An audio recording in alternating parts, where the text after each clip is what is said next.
अस्सलाम वालेकुम दोस्तों, कैसे हो? मुझे उम्मीद है कि आप सभी सही होंगे। और आज जो हम आपको अपडेट देने वाले हैं वो जो है कुवैत के रिलेटेड इन्फॉर्मेशन देने वाले हैं। अगर आप कुवैत में रहते हैं या आपके रिलेशन में कोई भी कुवैत में रहता है, जॉब करता है, तो आप ज़रूर इस वीडियो को पूरा देखें और काफ़ी अच्छी इन्फॉर्मेशन है ये। और अगर वहाँ पे पहले से लोग हैं, और काफ़ी सारे क्वेश्चन भी मुझसे किए गए थे व्हाट्सएप पे कि इससे रिलेटेड कोई चीज़ हमें बताइए, क्योंकि अभी जो चल रही है वो फ़्लाइट जो चल रही है इनलीगल लोगों की चल रही हैं, और जो वहाँ पे फंसे हुए लोग हैं उनको निकाला जा रहा है, उन लोगों के लिए चल रही हैं। तो सारी इन्फॉर्मेशन मैं आपको इस वीडियो के अंदर देने वाला हूँ। जो अपडेट है, न्यू अपडेट, वो मैं आपको बताने वाला हूँ। अगर चैनल पर पहली बार आए हैं तो चैनल को सब्सक्राइब करें और साथ ही साथ बेल आइकन को प्रेस ज़रूर करें, ताकि इन फ्यूचर आपको लेटेस्ट अपडेट मिलती रहे और आप हमारे साथ जुड़े रहें।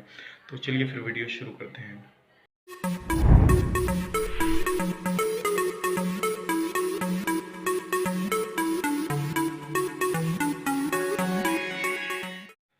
दोस्तों, ये जो चीज़ है, जैसे कि अभी आपको मालूम है कि 1 अप्रैल से 30 अप्रैल तक जो है कुवैत गवर्नमेंट ने जो अनाउंस किया है, वो जो अनलीगल लोग हैं वहाँ पे किसी भी कंट्री के हैं, सबको बाहर भेजा जा रहा है, सबको उनके देश, उनके वतन भेजा जा रहा है।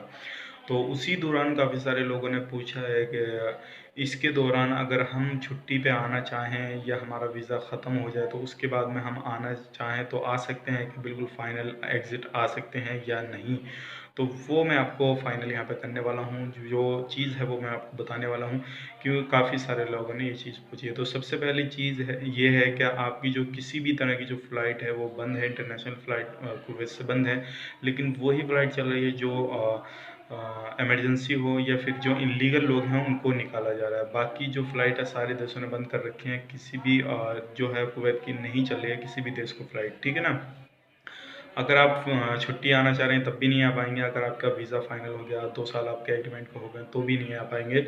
अदरवाइज इसके रिलेटेड जो है आपका वीज़ा का टाइम वो बढ़ा दिया जाएगा। आप अपनी कंपनी में कॉन्टैक्ट करें या अपने कफिल से कॉन्टैक्ट करें, तो आपको कोई भी पेनल्टी की ज़रूरत नहीं पड़ेगी।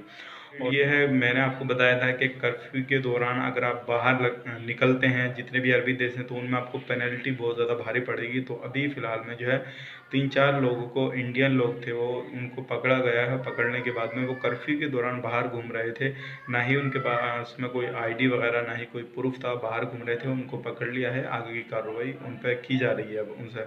तो मैं आपको बताना चाहूँगा, अगर आप कुवैत में रह रहे हैं तो इस चीज़ का खास करके ध्यान रखें, कर्फ्यू के दौरान आप बाहर ना निकलें, क्योंकि इन कंट्रियों में क्या होता है कि आपको पेनल्टी बहुत ज़्यादा भरनी पड़ जाएगी। इतना आप कमाएंगे नहीं जितनी पेनल्टी अगर उनके रूल रेगुलेशन आप तोड़ेंगे तो। क्योंकि आपको पता है अगर इस तरह से करते हैं तो काफ़ी ज़्यादा आपको परेशानी का सामना करना पड़ जाएगा। तो ये काफ़ी सारे अपडेट थे, मैंने सोचा कि आपको बता दिया जाए। और जैसे ही अगला कोई अपडेट आता है किसी भी कंट्री का, तो इंशाल्लाह मैं आपके सामने लेकर आऊँगा। चैनल पर पहली बार सब्सक्राइब करें और लाइक ज़रूर करते हैं और शेयर ज़रूर करें, ताकि आपकी वजह से किसी भी भाई बंधु को ये सारी इन्फॉर्मेशन मिल जाए और वो जो है अपनी सेफ्टी कर सके। तो चलिए फिर मिलेंगे इस वीडियो में, तब तक के लिए आप अपना ख्याल रखें, अपनी फैमिली वाला ख्याल रखें। Take care, bye.